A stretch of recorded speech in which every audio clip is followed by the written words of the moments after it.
Pernah kepikiran gak sih pas kita lihat bangunan yang megah atau bahkan mainan balok yang kelihatannya rumit, gimana ya cara bikinnya? Nah, jawabannya itu ternyata ada di dua konsep yang simpel banget tapi super penting yang bakal kita bedah bareng-bareng hari ini, mengkonstruksi dan mengurai. Oke, ini dia peta perjalanan kita.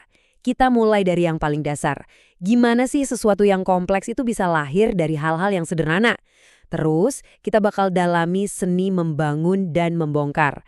Dan di akhir, saya udah siapin teka-teki visual buat ngetes seberapa jeli mata kalian. Yuk, kita mulai aja. Bagian pertama, dari sederhana ke kompleks. Prinsipnya tuh simpel banget, tapi efeknya luar biasa.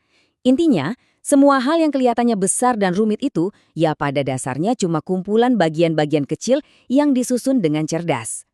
Coba deh ingat-ingat lagi mainan balok Lego Edge waktu kecil, atau mungkin meja kerja yang lagi kamu pakai sekarang. Keduanya walaupun beda banget, sebenarnya dibuat pakai prinsip yang sama, gabungin potongan-potongan simpel buat bikin sesuatu yang fungsinya dan bentuknya sama sekali baru. Sekarang, yuk kita fokus ke aksi yang pertama, proses membangun, atau yang kita sebut mengkonstruksi. Ini semua tentang menyatukan. Jadi, gampangnya gini, mengkonstruksi itu artinya kita ambil beberapa bentuk dasar, anggap aja ini bahan mentahnya, terus kita gabungin secara kreatif jadi satu struktur baru yang utuh. Nah, prosesnya bisa kita lihat langsung di sini. Mulainya dari satu kubus aja, pas kita tambah kubus kedua, kita udah bikin sebuah hubungan. Tambah lagi yang ketiga dan keempat, udah jadi sebuah struktur. Coba perhatiin deh, setiap tambahan itu mengubah bentuk keseluruhannya. Dari 4 benda yang kepisah, sekarang jadi satu kesatuan yang baru. Tentu aja, kalau kita bisa membangun, kita juga harus bisa membongkar dong biar paham cara kerjanya. Nah, sekarang kita masuk ke proses kebalikannya, mengurai. Mengurai itu rasanya kayak jadi detektif. Kita dikasih lihat sebuah struktur yang udah jadi, terus tugas kita adalah membedahnya satu persatu, buat nemuin apa aja sih komponen dasar yang ngebentuk benda itu. Di sini kita lihat langsung aksinya. Struktur yang tadinya nyatu kita pisahin satu-satu. Kubus merahnya keluar, terus yang kuning, dan seterusnya. Dengan cara ini, kita tuh bukan cuma ngebongkar, tapi juga menganalisis. Kita jadi tahu pasti, oh ternyata benda ini tuh dibuat dari 4 kubus yang sama persis. Jadi biar gampang ingatnya, ini perbandingannya. Mengkonstruksi itu aksi kali menciptakan dari potongan-potongan kecil. Sebaliknya, mengurai itu aksi menganalisis dengan cara memecahnya jadi potongan-potongan kecil. Dua-duanya ini skill yang penting banget. Kayak dua sisi dari satu koin yang sama. Nah, disinilah bagian serunya. Ternyata, cara kita membangun itu sama pentingnya dengan apa yang kita bangun. Yuk, kita lihat dua metode utama dalam konstruksi dan gimana keduanya bisa ngasih hasil yang beda banget. Pada dasarnya, ada dua pendekatan. Pertama, berdampingan, di mana kita jejerin bentuknya secara horizontal, sisi ketemu sisi. Terus yang kedua, ada ditumpuk, di mana kita membangunnya ke atas, satu di atas yang lain.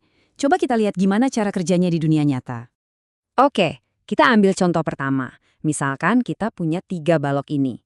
Tantangannya, gimana caranya bikin menara? Jawabannya udah jelas, kita pakai metode ditumpuk. Prosesnya gampang banget kan? Kita mulai dari fondasi, balok yang pertama. Terus, kita tumpuk balok kedua di atasnya. Dan yang ketiga, di paling puncak. Kunci dari metode ini tuh stabilitas vertikal, di mana setiap bagian nopang bagian yang ada di atasnya. Sekarang, gimana kalau kita pakai 3 kubus yang sama, tapi metodenya kita ganti jadi berdampingan. Nah, di sini nih, kreativitas mulai main peran. Karena ternyata ada lebih dari satu cara buat nyusunnya. Coba lihat ini. Dengan dijejerin aja, kita bisa bikin barisan lurus yang panjang. Atau, cuma dengan geser posisi satu kubus, kita bisa bikin bentuk L yang dinamis. 3 kubus yang sama persis, tapi hasilnya bisa beda total. Inilah kekuatan dari metode konstruksi. Tentu aja, di dunia nyata, jarang banget kita cuma pakai satu metode. Keajaiban yang sesungguhnya itu terjadi pas kita mulai gabungin keduanya. Yuk kita bedah struktur piramida ini. Fondasinya apa? 2 balok yang ditaruh berdampingan, biar dasarnya lebar dan stabil. Terus di atasnya, ada 3 kubus yang ditumpuk secara strategis. Ini perpaduan yang pas banget antara konstruksi horizontal dan vertikal buat bikin bentuk yang unik. Oke, teorinya udah dapat semua nih, dari mulai membangun sampai membongkar. Sekarang saatnya giliran kamu buat jadi analis. Mari kita uji pemahamanmu. Ayo, pakai kacamata detektifmu dan kemampuan mengurai yang barusan kita latih. Saya bakal tunjukin sebuah struktur dan tugasmu adalah memecahkan kodenya. Siap? Perhatiin baik-baik bentuk ini ya. Coba bayangin kamu bisa misahin bagian-bagiannya di dalam kepala. Pertanyaannya adalah, ada berapa banyak kubus dan berapa banyak balok yang ngebentuk struktur ini? Jawabanmu nggak cuma bakal mecahin teka-teki ini, tapi juga ngebuktiin kalau kamu udah nguasain seni melihat hal-hal besar sebagai kumpulan dari bagian-bagian kecil. Boleh di-pause dulu videonya buat pikir?